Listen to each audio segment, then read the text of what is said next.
ஆட்சி மாற்றத்தை ஏற்படுத்துன்றதில் மக்கள் தெளிவாக இருக்கிறாங்க. புரிஞ்சுங்களா?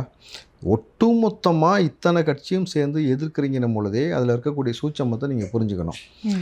நோட்டாவு கூட ஓட்டு போட்டுக்கிட்டு இருந்தவனை கொண்டு வந்து ஊருக்குள்ளே விட்டது யாருமா? நல்லா யோசிச்சு பாருங்களேன். அதாவது நீங்கள் தர்மம் பண்ணுறதுன்னு இருக்குது.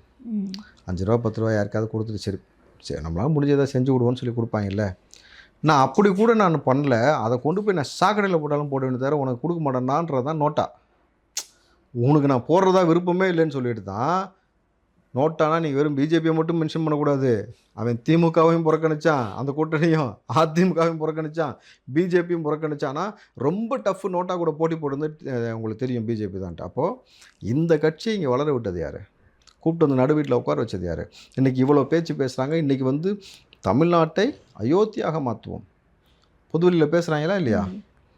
திரும்பவும் சொல்கிறேன், தமிழ்நாட்டுக்குள்ளவா சென்னைக்குள்ளவா இங்கே அயோத்திக்கு போகணும் ஒன்று இருக்குது. அதை போய் பார்த்துட்டு போ. தமிழ்நாட்டை நீ அயோத்தி ஆக்கணுன்றதெல்லாம் கனவுலையும் நடக்காது. அதற்கான வழிவகைன்றது இங்கே இருக்கவே இருக்காதுமா.